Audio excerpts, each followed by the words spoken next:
Jauh di pedalaman Sulawesi Barat, ada sebuah rahasia kuno yang ngejaga hutan di sana tetap lestari.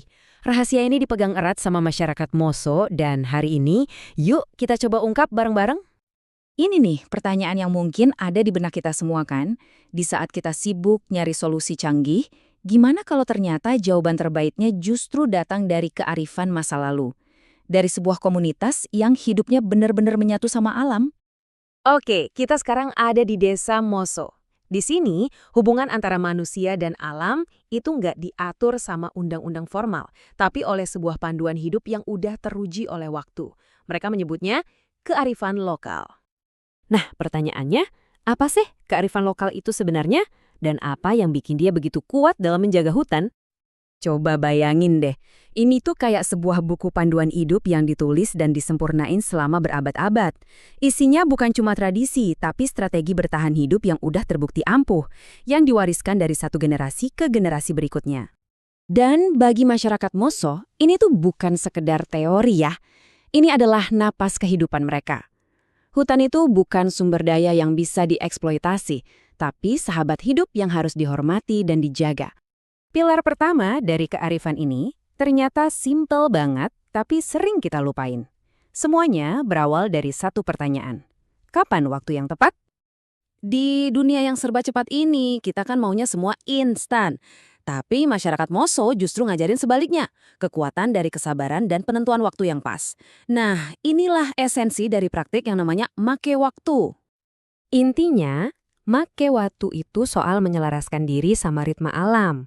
Ini adalah seni untuk mastiin setiap tindakan kita, dari menanam sampai memanen, itu nggak cuma ngasih manfaat buat kita, tapi juga nggak ninggalin luka buat alam. Terus gimana caranya mereka tahu kapan waktu yang tepat itu? Wah, ini bukan kira-kira loh. Mereka punya semacam buku panduan kuno. Sebuah sistem pengetahuan yang mereka sebut Putika. Nah, Putika ini keren banget. Bentuknya bisa berupa catatan kuno atau pengetahuan lisan yang disimpan di ingatan para tetua. Jadi sebelum buka lahan misalnya, mereka bakal konsultasi dulu buat nyari hari baik yang dipercaya bawa isian atau rezeki. Ini mastiin semuanya dimulai dengan niat dan waktu yang paling berkah. Jadi ini bukan soal tahayul ya, sama sekali bukan. Ini tuh sistem manajemen sumber daya yang jenius. Dengan ngatur waktu kayak gini, mereka secara alami ngasih hutan jeda buat pulih dan mastiin kelestariannya buat anak cucu mereka nanti. Oke, kita udah tahu kapan waktunya. Sekarang, pilar berikutnya ngajarin kita soal gimana caranya. Dan jawabannya cuma satu kata, hormat. Coba bayangin deh, sebelum nebang satu pohon pun, mereka nggak bisa langsung main tebang aja. Mereka harus minta izin dulu sama para penjaga hutan. Inilah esensi dari ritual sakral yang namanya Mapasabi. Buat masyarakat Moso, hutan itu nggak pernah sepi. Hutan itu rumahnya para pakami, para roh penjaga. Jadi, ritual Mapasabi ini ya kayak ketuk pintu dulu, nunjukin rasa hormat dan ngakuin kalau kita ini cuma tamu di alam. Prosesinya sakral banget, dipimpin oleh Sandu Banua, tetua adat yang jadi semacam jembatan antara dunia kita dan dunia roh.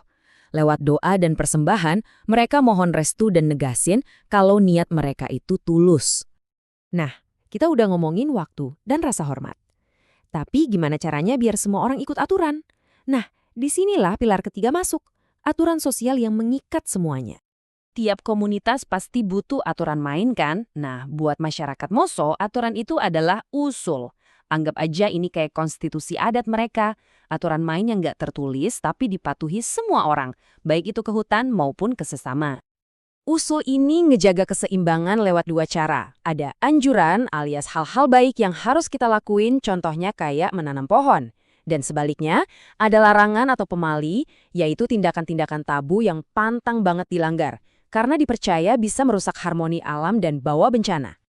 Nah, kalau ketiga pilar ini kita gabungin, wah, yang kita lihat itu bukan lagi cuma tradisi-tradisi acak, tapi sebuah sistem yang utuh, yang cerdas banget. Coba kita ingat lagi ya. Pertama ada Make Watu, pilar praktis soal timing. Terus ada Mapasabi, pilar spiritual soal izin dan hormat. Dan yang terakhir, Usul, pilar sosial yang jadi aturan mainnya. Lengkap kan? Praktis, spiritual, dan sosial. Ketiganya ini saling mengunci, gak bisa dipisahin satu sama lain.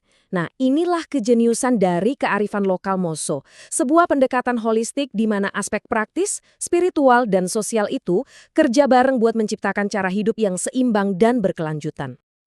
Dan ini akhirnya bawa kita kembali ke pertanyaan awal. Jangan-jangan di tengah krisis iklim ini, jawaban yang kita cari-cari itu sebenarnya bukan di laboratorium canggih, tapi justru tersimpan dalam kearifan kuno para penjaga hutan seperti masyarakat Moso? Sebuah pertanyaan yang bagus untuk kita renungkan bersama.